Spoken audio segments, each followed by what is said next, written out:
గన్నవరం మాజీ MLA Vallabhaneni Vamsi అరెస్టుపై YCP అధినేత మాజీ సీఎం వైఎస్ జగన్ స్పందించారు. ఈ మేరకు ట్విట్టర్ వేదికగా కూటమి ప్రభుత్వంపై తీవ్రస్థాయిలో ధ్వజమెత్తారు.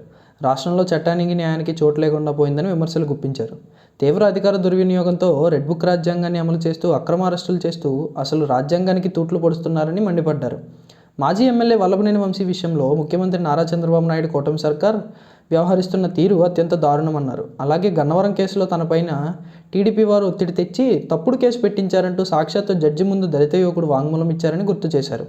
అధికార పార్టీ కుట్రను బట్టబయలు చేస్తే తమ బండారం బయటపడిందని, తమ తప్పులు బయటకు వస్తాయనుకున్న దాన్ని కూడా మార్చేయడానికి చంద్రబాబు గారు దుర్మార్గాలు చేస్తున్నారని ఎద్దేవా చేశారు. సత్యానికి కట్టుబడి నిజాలు చెప్పినందుకు దళిత యువకుడిని పోలీసులను పంపించి వేధించడం ఎంతవరకు కరెక్ట్ అని ప్రశ్నించారు.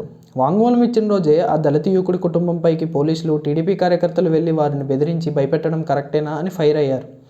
ఇది ప్రజాస్వామ్య ప్రభుత్వమేనా? మీ కక్షలు తీర్చుకోవడానికి ఇన్ని రకాలుగా వ్యవస్థలను వాడుకుని దుర్మార్గాలు చేస్తారా అని మండిపడ్డారు జగన్. సుప్రీం ఆదేశాలతో దిగువ కోర్టు ఈ కేసు విచారిస్తుంది. అలాంటప్పుడు పెట్టింది తప్పుడు కేసు అంటూ వాస్తవాలు బయటకు వస్తుంటే మొత్తం దర్యాప్తును, విచారణను, చివరికి జడ్జిని, న్యాయ ప్రక్రియను అపహాస్యం చేస్తుండడం అధికార దుర్వినియోగం కాదా అంటూ జగన్ క్వశ్చన్ చేశారు.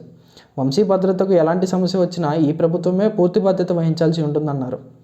మరోవైపు దెందులూరు మాజీ ఎమ్మెల్యే కొఠారు అబ్బాయి చౌదరిపై తప్పుడు కేసును తీవ్రంగా ఖండిస్తానని జగన్ రాసుకొచ్చారు. టీడీపీ ఎమ్మెల్యే ఏం తిట్టారో ఆ వీడియోను కోట్ల మంది ప్రజలు చూశారన్నారు. తప్పులు చేసిన వారిపై చర్యలు తీసుకోమని కోరితే పోలీసులు ఎదురు కేసులు పెట్టి అన్యాయంగా వ్యవహరిస్తున్నారని ఆగ్రహం వ్యక్తం చేశారు. చంద్రబాబు ప్రజలకు ఇచ్చిన సూపర్ 6 సహా ఇచ్చిన 143 హామీలు నిలబెట్టుకోలేకపోతున్నారన్నారు. ప్రజల దృష్టిని మళ్లించడానికి తమ పార్టీకి చెందిన నాయకులను, కార్యకర్తలను లక్ష్యంగా చేసుకుని తప్పుడు కేసులు, అక్రమ అరెస్టులకు దిగుతున్నారన్నారు జగన్. తగిన మూల్యం చెల్లించక తప్పదని హెచ్చరించారు.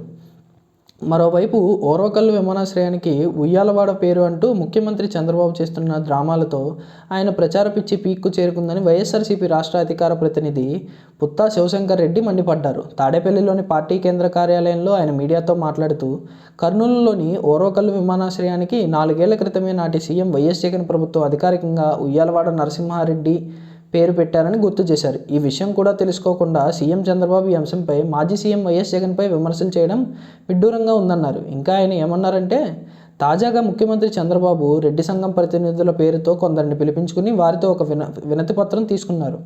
సదరు సంఘం ప్రతినిధులు ఓర్వకల్లు ఎయిర్పోర్టుకు ఉయ్యాలవాడ నరసింహారెడ్డి పేరు పెట్టాలని గతంలో ఈ మేరకు సీఎంగా పనిచేసిన వైఎస్ జగన్ హామీ ఇచ్చి విస్మరించారంటూ చంద్రబాబుకు విన్నపించుకున్నారు. వెంటనే చంద్రబాబు చాలా అన్యాయం జరిగింది, ఓర్వకల్లు ఎయిర్పోర్టుకు ఉయ్యాలవాడ పేరును పెడతానంటూ హామీ ఇచ్చేశారు. ఇదంతా కూడా నిత్యం చంద్రబాబుకు పంతపాడే ఎల్లో మీడియా ఈనాడు పత్రికల్లో పెద్ద ఎత్తున ప్రచురించారు. ఈ కథనంలో చంద్రబాబును కలిసిన ఆ రెడ్డి సంఘం ప్రతినిధులు ఎవరో కూడా వెల్లడించకుండా ఈనాడు పత్రిక జాగ్రత్త పడింది. నిత్యం వైఎస్ జగన్పై బురద చల్లాలనే లక్ష్యంతో పనిచేస్తున్న చంద్రబాబు తాజాగా ఓర్వకల్లు విమానాశ్రయానికి ఉయ్యాలవాడ నరసింహారెడ్డి పేరు అంటూ చేసిన హంగామా ఆయన దిగజారాడు రాజకీయాలకు అర్థం పడుతోంది.